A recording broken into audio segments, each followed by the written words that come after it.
आज एक बहुत इंपॉर्टेंट पॉइंट है, भारत का एक राष्ट्रीय धरोहर ऐसा है जो हमारे मतलब राष्ट्रीय चिन्ह के साथ, जो भारत के संसद में, हमारे झंडे में, हमारी बहुत सी महत्वपूर्ण चीजों में, हमारे शासन व्यवस्था में, जिसका एक बहुत बड़ा जो है वो एक प्रभाव देखने को मिलता है।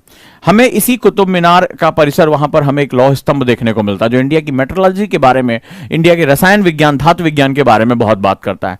तो एनसीईआरटी में इस धरोहर के बारे में बहुत ही विस्तार से बात की गई है, लेकिन कुछ चीजें एनसीईआरटी में मिसिंग है जो सिर्फ एएल बॉशम में दी हुई हैं। तो आज मैं सबको समेट लाता हूं और आपसे एक राष्ट्रीय धरोहर आर्ट एंड कल्चर के बारे में बात करता हूं, किस तरह से हमें पढ़ना होता है, और हमें ये एएसआई आर्कियोलॉजिकल ऑफ सर्वे ने क्या दिया, फलाने ने क्या दिया, उसको हम लोग कंसल्टेट करने जा रहे हैं। तो हमारी हेडिंग है, लिखो अशोक के अभिलेख, राइट, स्कल्पचर ऑफ अशोक, या उसने जो है वो जो उसका स्ट्रक्चर्स थे वो क्या है। बड़े इंपॉर्टेंट तरीके से क्विकली इसको पूरा करते हैं। सबसे पहले अशोक के जो अभिलेख थे, जो उन्होंने स्कल्पचर्स बनाए थे, जो उन्होंने स्क्रिप्टिंग की थी अपनी पत्थरों पे जो खुदाई करवाई थी, उसमें एक क्वेश्चन आता है कि अशोक नाम यूज हुआ है? नहीं, लिखो नेम। मैं इसीलिए टू द पॉइंट कह रहा हूं, टू द पॉइंट हमें बात करनी है, उतना ही लिखना है जितने में आपका एक पूरा पेरिफेरी तैयार। तो आज अब अशोक के अभिलेखों से लेकर, यानी जो हमारी राइटिंग्स ऑफ अशोक्स हैं, वहां पर हम इसको लेकर हम सारी चीजों को कंसोलिडेट करेंगे। लिखो, सबसे पहले अशोक नाम सबसे ज्यादा यूज नहीं हुआ है। क्या नाम यूज हुआ है? प्रियदर्शी। लिखो, the maximum used name is Priyadarshi.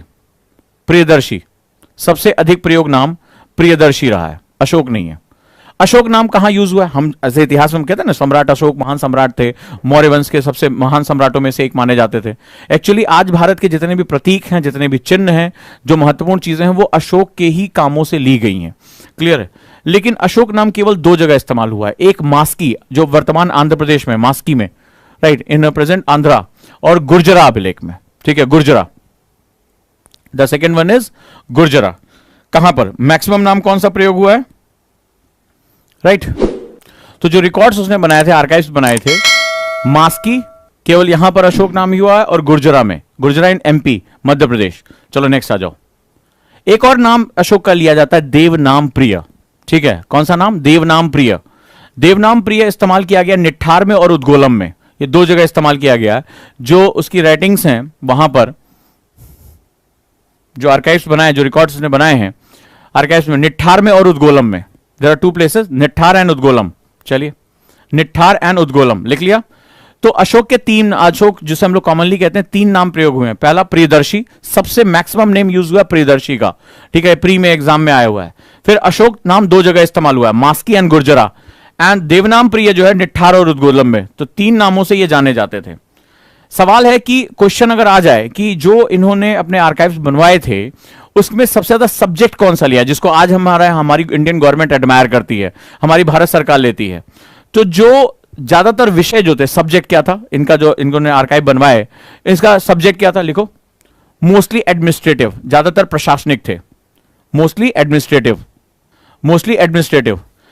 Economy पे उन्होंने सिर्फ एक जगह बात की। इतने इंपॉर्टेंट पॉइंट बता रहा हूं ना, प्रीवियस ईयर पेपर उठाओगे तुम्हें क्वेश्चन सीधे सीधे यहां से मिल जाएंगे। इतना इंपॉर्टेंस है एनसीईआरटी को, बैकअप पे अगर आप जाके पढ़ते हो। दूसरा है रुम्मनदेई। रुम्मनदेई वाज ओनली, वहां पर आर्काइव्स था जहां पर उन्होंने इकोनॉमिक सब्जेक्ट के बारे में बात की। लिखो, केवल रुम्मनदेई में आर्थिक विषय की बात की गई है, केवल रुम्मनदेई में आर्थिक विषय की बात। डन है? सब्जेक्ट तो मैंने क्या बताया, अशोक के तीन नाम इस्तेमाल किए गए। याद करते चलो मेरे साथ क्लास में, ये ऐसे ही मैं एक एक पॉइंट को उठाऊंगा और एनसीईआरटी के जो इंपॉर्टेंट क्रक्स है, अभी आज जाना प्रीवियस ईयर पेपर उठाना, तुम्हें क्वेश्चन मिल जाएगा यहां से। तो कौन सा नाम इस्तेमाल किया गया? फिर से मेरे साथ याद कर डालो खटाक से। प्रियदर्शी मैक्सिमम यूज्ड, फिर अशोक दो जगह, मास्की गुर्जरा में, देवनाम प्रिय निठार और उद्गोलम में। इनके सब्जेक्ट्स क्या रहे? आखिर उसने जो बनवाया वो किस चीज के लिए, गाने थोड़े लिखवाए थे। ठीक है, तो वहां पर क्या हुआ था, मोस्टली एडमिनिस्ट्रेटिव है, केवल एक जगह जहां पर उसने जो है इकोनॉमिक के बारे में बात किया। ये सब इंफॉर्मेशन के लिए आपको एएल बॉशम रिफर करनी पड़ेगी। रुम्मनदेई, रुम्मनदेई में इकोनॉमिक सब्जेक्ट यानी आर्थिक विषय के बारे में बात हुई। अब आ जाओ नेक्स्ट। जब इन्होंने इसको बनवाया, आर्काइव्स को बनवाया, इन्होंने अपने जो अभिलेख बनवाए, तो उसमें सबसे ज्यादा कौन सी लिपि का इस्तेमाल किया गया? ये क्वेश्चन दो बार प्री में आ चुका है, और वो थी ब्राह्मी। कौन सी लिपि थी? ब्राह्मी और खरोष्टी, ये दो लिपियां थी, ब्राह्मी और खरोष्टी।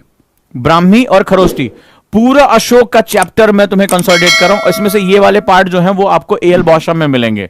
ठीक है, अद्भुत भारत के नाम से हिंदी में किताब आती है, रेयर ऑफ द रेयर किताब है। इंग्लिश में the wonder that was India, बहुत मोटी सी किताब है, the wonder that was India. वहां पर आपको इसके बारे में मिलेगा। एनसीईआरटी इसको कवर नहीं करेगी। मैं सारी जगह को अशोक, चूंकि वो मेरे लिए राष्ट्रीय धरोहर की चीज है, मैंने करंट अफेयर्स के साथ जोड़ा है, मुझे वहां से बेसिक निकाल लेना। एग्जाम में क्वेश्चन आता है और अभी मैं आपको प्रूव करके दिखाऊंगा, प्रीवियस ईयर पेपर है तो। चलो, खरोष्टी। खरोष्टी की खास बात है, लिखो, ये हमेशा दाएं से बाएं लिखी जाती है, जैसे उर्दू लिखी जाती है ना दाएं से बाएं। ठीक है, यानी अभी हम आज के समय में हिंदी कैसे लिखते हैं, फ्रॉम लेफ्ट टू राइट, याद रखिएगा।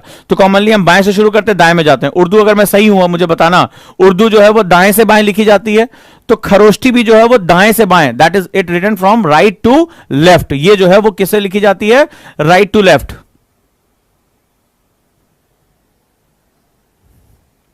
खरोष्टी का आर्काइव्स हमें कहां मिला, शहबाजगढ़ी में और मानसेहरा में। कहां पर, शहबाजगढ़ी और मानसेहरा में। अब आपका काम है इसको ढूंढना कि ये दोनों जगह कहां कहां है, ये वर्तमान भारत में है या अफगानिस्तान में है, ये आप मुझे बताएंगे। ठीक है, मैप का काम आपका है, ज्योग्राफी क्लास में मैपिंग करेंगे। शहबाजगढ़ी में और मानसेहरा में, ये कहां पर है, शहबाजगढ़ी और मानसेहरा में खरोष्टी लिपि पाई गई है। और मोस्टली कौन सी इस्तेमाल हुई है, ब्राह्मी इस्तेमाल हुई है। डन। अब अगर क्वेश्चन तुमसे पूछ लिया जाए, क्योंकि यूपीएससी बहुत वियर्ड टाइप क्वेश्चन पूछता है, हमें क्या करना होता है, इसको हम लोग बोलते हैं टॉपिक पढ़ने का style. It is a way of reading topic. तो टॉपिक कैसे पढ़ते हैं, अशोक मेरा एक टॉपिक है, अशोक का जो है राइटिंग आर्काइव मेरे लिए जो है टॉपिक है, इससे जुड़ी जो भी चीजें मैं एक साथ लिख लूंगा। तो अब ये इसको हम लोग शॉर्ट नोट्स बोलते हैं। ठीक है, इसको हम लोग टू द पॉइंट बात करेंगे, ज्यादा कहानी नहीं पढ़नी। अशोक, अरे तलवार निकली थी, कलिंग में खून बहा दिया था, दिल चेंज हो गया था, जो है वो जिगर चेंज हो गया था, तो वो ऐसे बन गया। अरे ये सब बात की बात है। एग्जाम में दिल जिगर जो है वो फेफड़ा लीवर के बारे में बात नहीं करेगा, वो पूछेगा ये बताओ, जिस पर अब क्वेश्चन देखो कितना उटपटांग सा पूछ सकता है कि ठीक है तुमने मान लिया कि तुम्हें सब कुछ पता है, लिपि पता है, कहां पता है, तुमने याद भी कर लिया, बड़े अच्छे हो। ठीक है, तुमने रट्टा मार रखा 2-4 किताबों का। मुझे ये बताओ कि जिस पत्थर पर वो जो है वो चूंकि गढ़ा गया था ना, उसको जो है वो बनाया गया था, वो पत्थर किस चीज से बना है। यानी ज्योग्राफी में इसमें घुसेड़ दूं तो इसमें बताऊं मैं वो पत्थर क्या है। और ये क्वेश्चन आया हुआ है बुद्ध के साथ कि बुद्ध की मूर्ति में जो है उसने पत्थर पूछ लिए थे। तो यहां पर अगर क्वेश्चन पूछ लिया जाए वो पत्थर कौन सा है, वो बलुआ पत्थर है, वो काला पत्थर है, वो मेटामॉर्फिक रॉक है, कौन से तरह का जो है चट्टान है। चलो भैया आ जाओ। इसका निर्माण मोस्टली सैंड रॉक से हुआ है, बलुआ पत्थर, सैंड रॉक से हुआ है, बलुआ पत्थर। सबसे पहले इसकी खोज किसने की थी, राइट मतलब अशोक तो बहुत पहले बना के चले गए थे, गायब हो गया बीच के समय में। तो वो जो कुतुब मीनार के पास वो खंभा जो लगाया गया है, सबसे पहले दिल्ली में टी फाइंडर किसने, 1750 में, 1750 में ये लोग आर्कियोलॉजिकल काम कर रहे थे। सर जॉर्ज एवरेस्ट उस समय जो जिन्होंने हिमालय का जो है वो ऊंचाई नापी थी, उस समय जो है वो उनकी अध्यक्षता में जो है बहुत ज्यादा इंडिया में काम हो रहा था आर्कियोलॉजिकल सर्वे को लेकर, और सिंधु इंडस वैली सिविलाइजेशन पे काफी काम चल रहा था। तो दिल्ली में टी फाइंडर ने सबसे पहले 1750 में इन जो आर्काइव्स इनकी खोज की थी। 1750s में टी फाइंडर, क्या नाम था इनका, टी फाइंडर, चाय को खोजने वाला, टी फाइंडर नाम है, इनको याद रखना, दिल्ली में। और सबसे पहले इस लिपि को पढ़ा किसने था, यानी खरोष्टी और ब्राह्मी को सबसे पहले जेम्स प्रिंसेप ने, James Prinsep was the first person who read this writings. ठीक है, उसको सबसे पहले इसने ये पढ़ा था, याद रहेगा।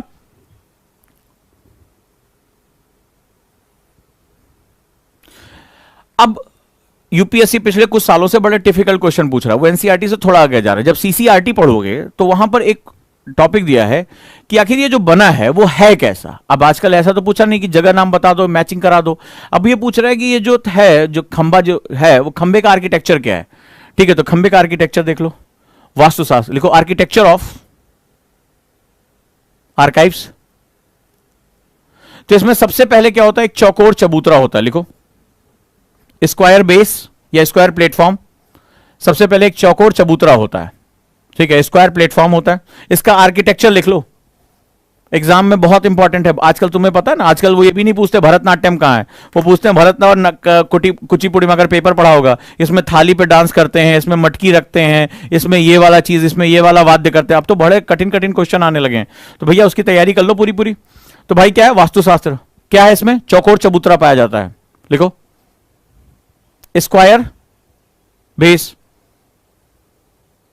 और इसके टॉप पर उल्टा कमल रखा होता है, यानी इसकी ऊंचाई पर ऐसा कमल उल्टा करके रख दिया है।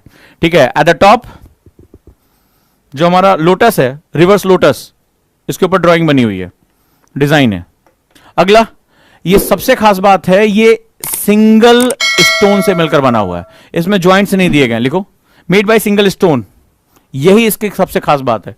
एकल पत्थर से बना हुआ है, इसमें कोई ज्वाइंट्स नहीं है, कोई जोड़ नहीं है इसमें। क्वेश्चन पूछ लिया जाए कि इसको स्टैब्लिश आर्किटेक्चर कह सकते हैं कि नहीं, यानी स्थापत्य कला, जैसे लाल किला हो गया, जैसे ताजमहल हो गया, तो इसको स्थापित करने का मतलब जिसका एक नींव होती है, जिसका एक बेस होता है, ठीक है, और जिसके आधार पर वो एक ही जगह पर जुड़ा रहता है। नहीं, ये स्थापत्य नहीं, इसको मूवेबल है, इसीलिए ऑप्शन में आया हुआ है, ये क्वेश्चन आया हुआ है प्री में कि ये स्थापत्य संरचना है। नहीं, ये स्थापत्य यानी कि ये स्टैब्लिश आर्किटेक्चर नहीं है। लिखो, this is not establish architecture, ये स्थापत्य संरचना नहीं है। स्थापत्य मतलब क्या होता है, जैसे लाल किला हो गया, अब मैं तुमसे कहूं लाल किला उधार के जरा थोड़ा साइड में खिसका दो, नहीं करोगे। बोले ताजमहल थोड़ा सा जगह ज्यादा ले रहा है, ठीक है, थोड़ा इधर साइड में ले लो, मुमताज महल को इधर, नहीं, पॉसिबल नहीं है, that is not possible, because वो क्या स्थापत्य है, यानी कि जहां पर वो बेस के साथ टिका हुआ है। सो याद रखना, ये स्थापत्य संरचना नहीं है, नहीं के अंदर नीचे अंडरलाइन कर लो।